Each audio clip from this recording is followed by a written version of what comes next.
소설 배경 모비딕 모비-스틱에 대하여 얼마 전 어떤 정치가가 학생에게 선물한 책이 소설책 모비딕이라는 말을 들은 것 같다. 모비딕을 처음 읽은 지가 거의 40년이 지나서 고래에 대한 소설이며 결국엔 모두 죽는다는 기억밖에는 없는데 이참에 정치가를 핑계 삼아서라도 다시 한번 읽어보았다. 우선 등장하는 인물들의 이름이 성경 속에 나오는 이름과 비슷하다. 유대교의 시조 아브라함의 아들의 이름이 이스마엘인데 모비딕에 나오는 주인공 이름도 이스마엘이고 미래를 예언하는 선지자를 연상시키는 엘리야. 그리고 무엇보다도 1등 항해사의 이름이 스타벅이다. 우리가 잘 알고 있는 커피 브랜드 스타벅이 소설 모비딕의 1등 항해사 이름에서 따온 스타벅이다. 이쯤만 되어도 이미 모비딕은 유명해질 수밖에 없는 소설이다. 커피 스타벅의 로고도 오디세우스의 모험을 방해하는 사이렌이다. 소리와 커피가 무슨 관련이 있을까 싶지만 스타벅이나 사이렌이나 바다에서 벌어지는 일이고 바다도 물이니까 커피와 같은 개념이라 쳐도 될 것 같다. 얕은 이 소설의 줄거리는 거대한 고래를 잡으려다 그 고래의 다리가 잘린 선장의 집념이 거대한 바다라는 대양을 배경으로 흰 고래 모비딕과의 쫓고 쫓기는 상황을 긴박하게 묘사한 글이라고 볼 수 있다. 결국 주인공인 이스마엘을 제외하고는 모든 선원들이 한 명도 안 남고 모두 모비딕에 의해 죽음에 이른다. 모비딕은 과연 무엇일까? 단순히 거대한 고래에 불과할까? 다양한 견해가 있을 수 있는데 어떤 시각으로 보면 모비딕은 사회적으로 거짓말과 소수 집단의 이익만을 추구하는 범죄 집단으로 절대 악으로 볼 수도 있을 것이다. 그러나 이런 경우 모순이 발생하는데 소설에서 선이 패배하고 절대 악이 승리하는 경우는 거의 없다. 권선징악의 개념과 윤리관이 있는지라 모비딕을 절대 악으로 보기는 어렵다. 내가 보는 모비딕은 존재 자체이다.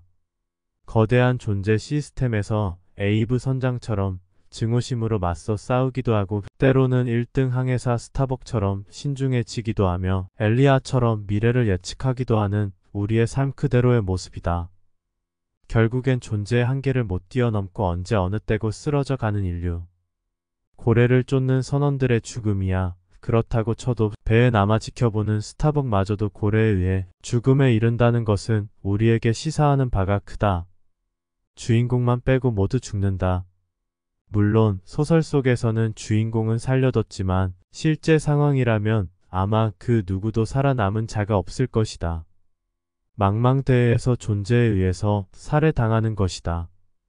늙어 죽으나 병들어 죽으나 굶어 죽으나 존재에 살해당하는 것은 마찬가지이다.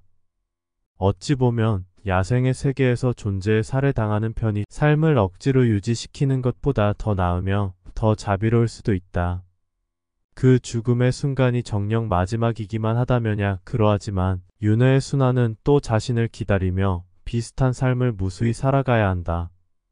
결국 언젠가는 누군가는 각자의 모비딕을 잡아야만 한다. 누군가는 행복이라는 모비딕을 잡고 누군가는 권력을 잡고 또 누군가는 부를 누리고 또 누군가는 불생불멸의 모비딕을 잡아야 한다. 그러나 이런 모든 집착들이 허망하여 의미가 없을 때 모든 미련이 사라진 자리에서 가장 큰 모비딕을 잡는 것이다. 그것이 존재라는 마법의 모비딕을 잡는 것이다. 모든 일상에서부터 규칙과 규범 규정에 이르기까지 정확한 목표라고 하는 타겟이 정해지지 않으면 이룰 수 있는 것은 거의 없다. 존재 속에서의 순환을 보려면 자신의 내부와 자신의 밖을 두루 살펴서 자신이 어떻게 순환되고 있는지를 파악하는 것이 중요하며 머무를 것인지 말 것인지를 선택해야지 목표가 설정이 되고 그 길을 정확히 갈 수 있게 된다.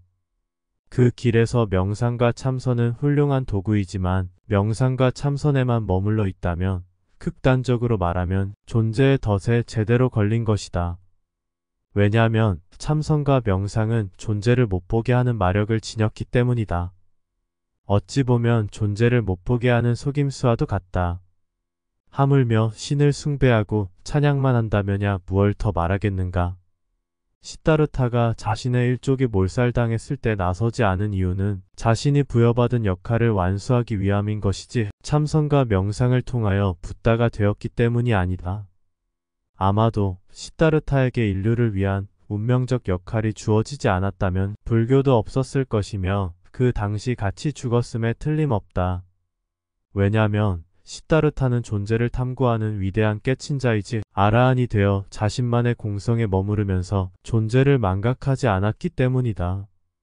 만약 시다르타가 해탈이든 뭐든 존재를 망각했다면 어떻게 팔정도와 육바라밀을 그리도 강조하였겠는가?